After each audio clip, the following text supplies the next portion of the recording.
Hi, good morning, good afternoon everyone. Happy Christmas sa inyong lahat. For today's video, gagawa tayo ng sponge cake para sa Christmas.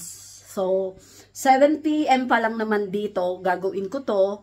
1 hour lang naman to, then after 1 hour, cool down. So, yun na yung handa natin. Diba? Kaya sa bibili pa, gagawin ko na lang.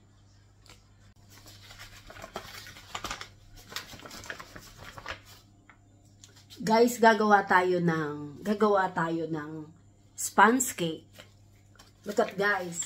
Ito yung ating ingredients. Kailangan natin ng 240 grams ng special flour. So 240 grams ng special flour.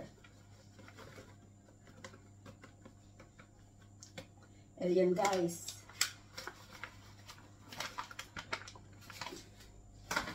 Then, ready na yung ating oven. Na-preheat ko na kasi. So, kailangan pa natin to. 240. Kailangan, yung measurement nito, kailangan i-follow nyo. 240 grams. Then, special flour to.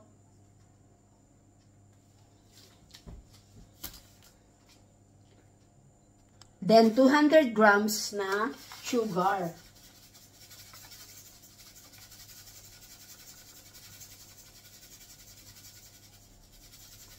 Fine na to. Pinong-pino na to.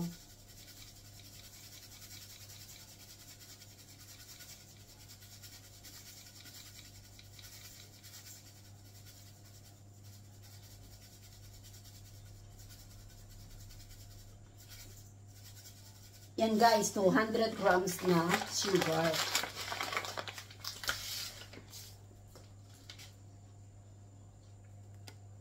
Yan guys. Guys, lahat ng ating ingredients, yung mga all dry, pagkasama-samahin, and then yung mga wet dry like a milk, like vegetable oil, vanilla,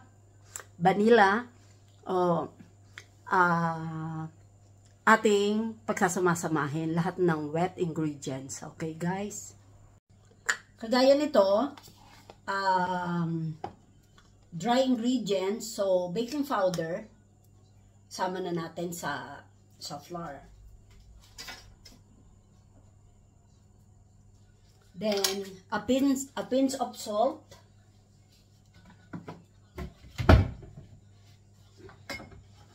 Kahit hindi na natin, ano yan, so lagyan lang natin to, pinch lang.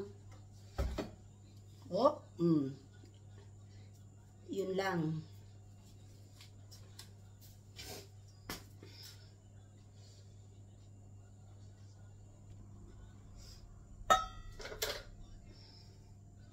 One cup of vegetable oil. Ibukod natin sila. Bukod ang wet and dry ingredients. So, para malinaw. And also, I can put one cup of milk. This is pwedeng full milk. Pwedeng semi.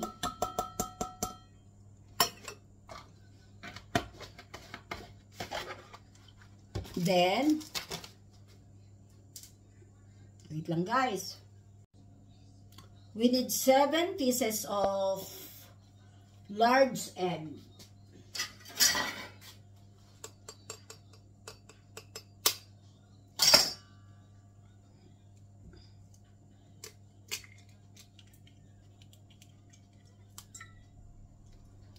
Yung egg white i-separate natin. Then, itong egg yolk ilagay natin dito sa binukod natin.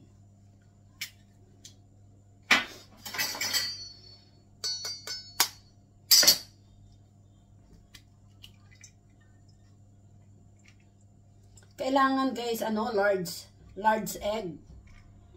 Pwede rin naman ang medium egg.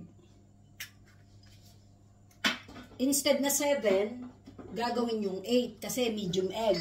Ito kasi large egg, 7 eggs lang ang kailangan natin.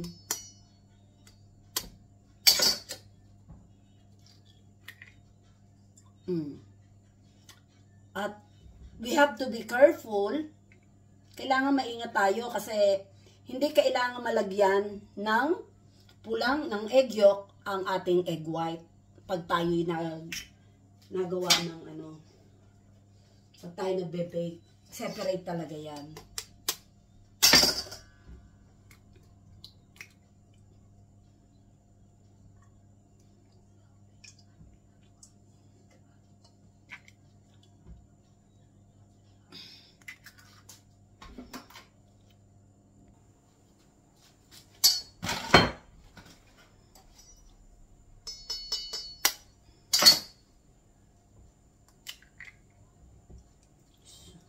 Ayan guys, so.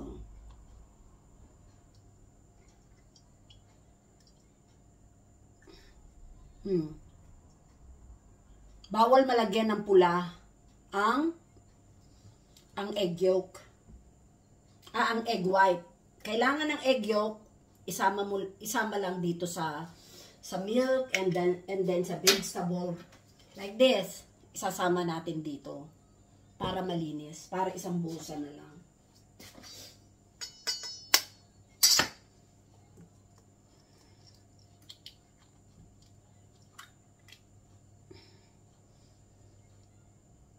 Kailangan maingat kasi pagka ito'y nalagyan nyo ng gapatak na pula, hindi na yan aalsa ang binibake nyo.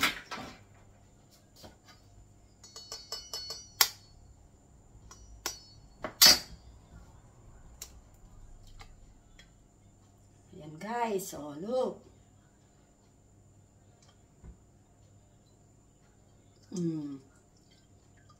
Nope.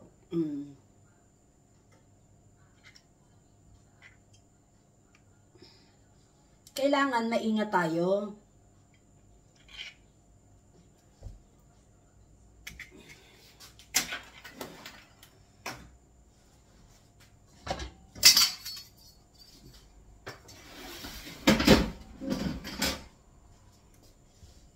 Ito siya guys. Ilagay na natin dito.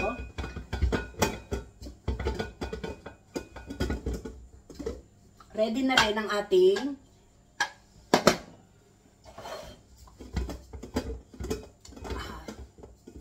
teka muna na 1 second. So itaas na natin ang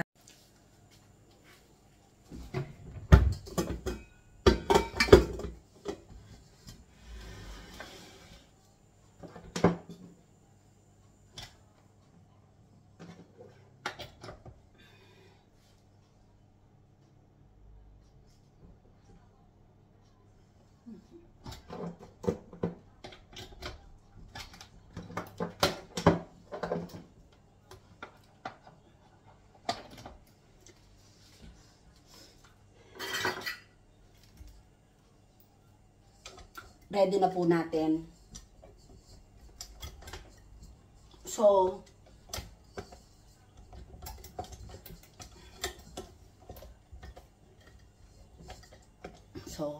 ready na siya. Now, ay ilagay naman natin sa ating ito, imi-mix up lang natin.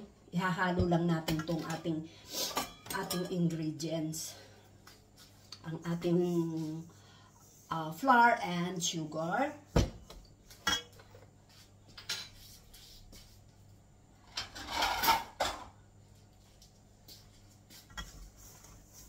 Yan guys.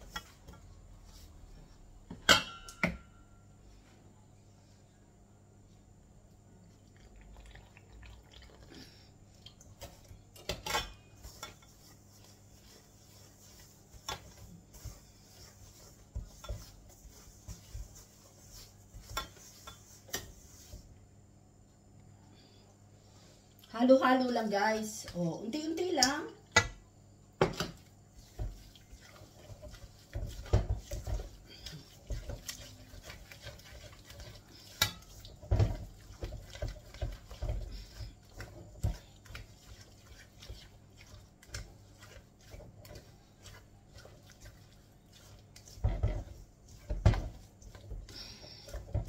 Lapit na magawa ang butter natin.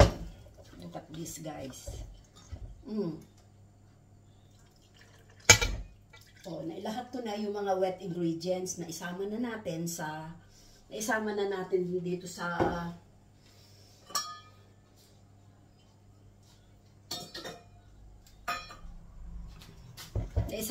wet ingredients. Sama-sama na sila. Then, haluin na lang po natin.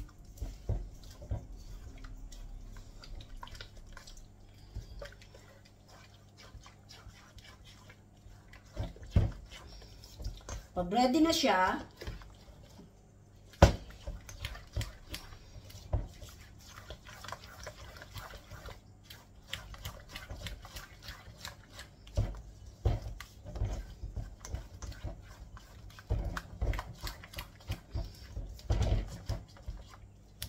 ayan guys, look at this, the butter. Flavoring natin guys, flavoring. 1 whole lemon.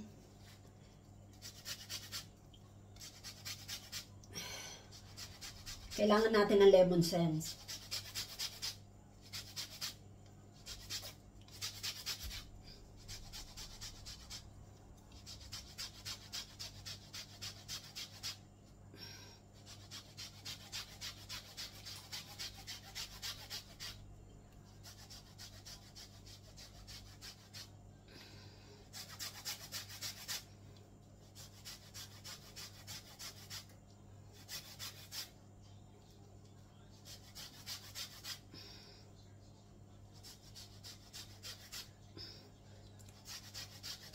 One whole talaga ang lemon zest na kinukuha natin sa 1 whole na ano.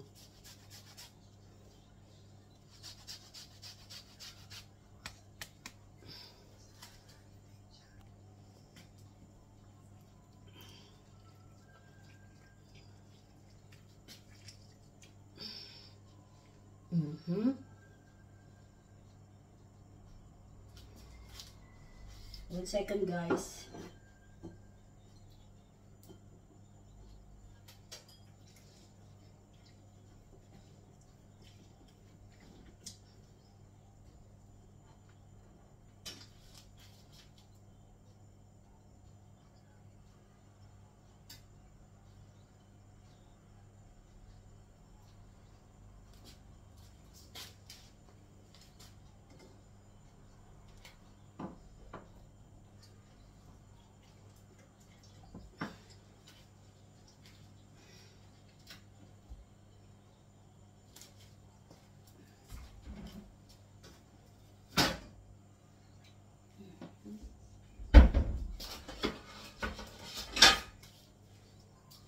Ito guys, salain natin yung lemon juice.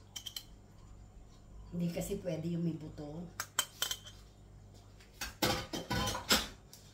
Pag nag-baking kayo, kailangan mapasensya kayo.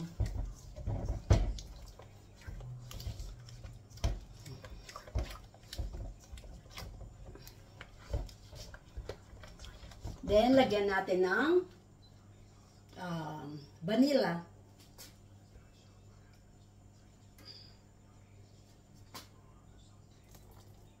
1 teaspoon na vanilla.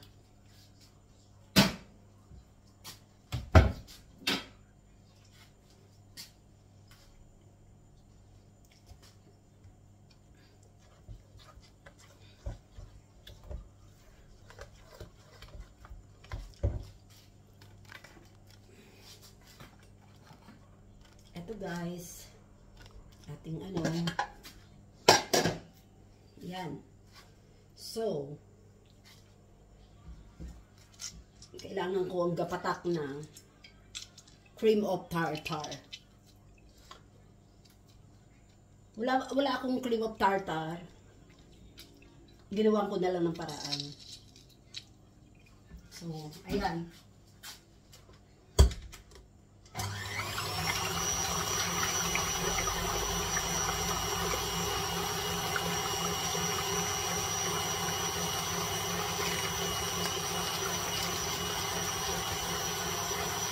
Look at guys.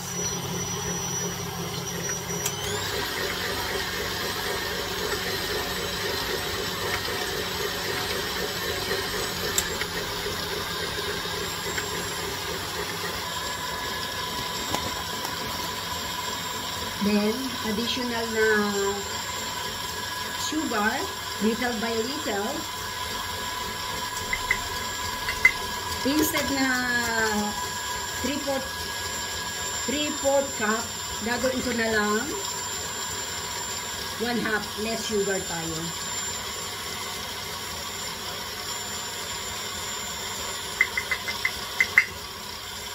So,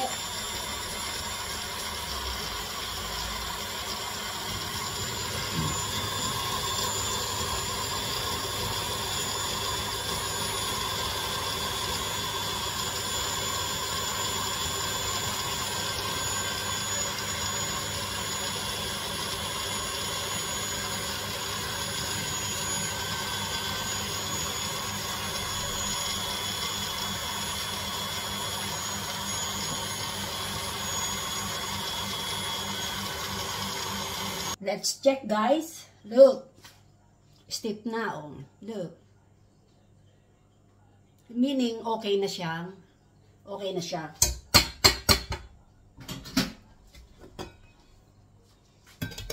Okay na siyang ilagay. So, yan, guys.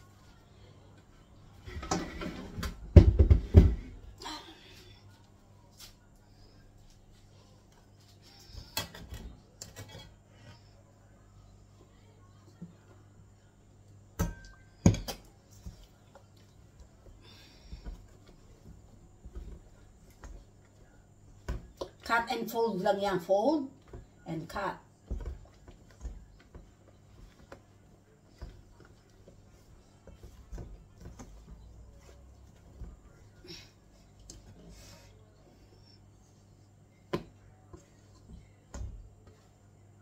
Very foamy siya.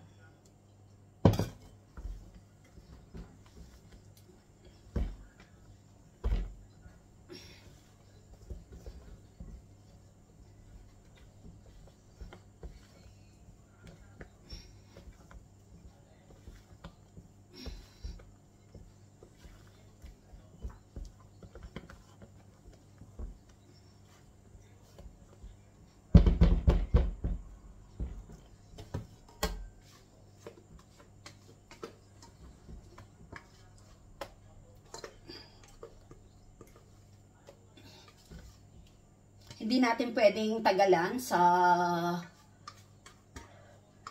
ating stand mixer kasi titigas ang yan, foamy na siya eh.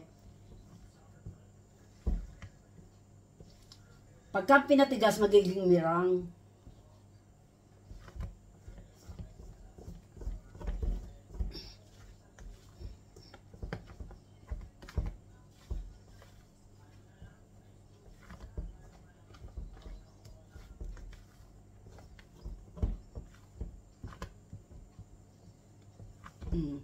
Haluin lang natin mabuti kasi nga minsan meron pang naiiwan sa ilalim. So, ayan.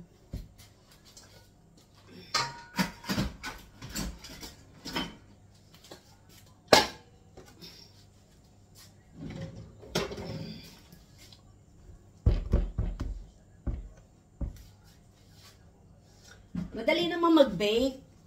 Kaya lang,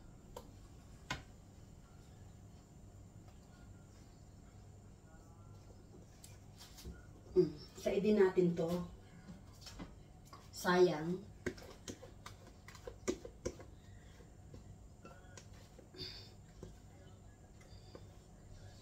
Madaling mag-bake. Marami lang likpitin. Dito ako sumasawa sa likpitin. So, alisin lang natin ang bubbles. Kaya ganito yung ginagawa ko. Naalis ko lang yung bubbles. At yung oven, iseset natin sa 175 degrees.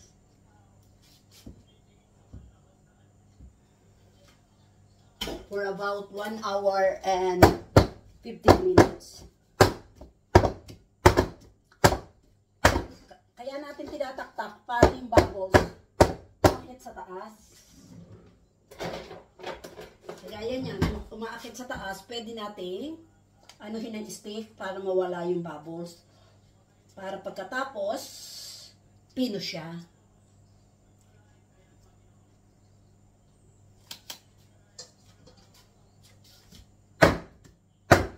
Ito guys, look.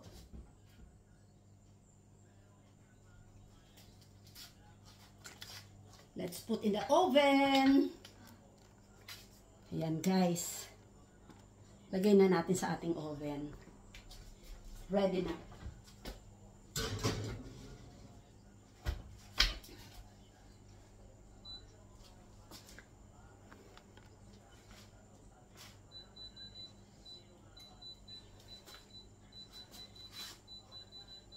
Set natin. Ayun guys, mag-antay na lang tayo guys.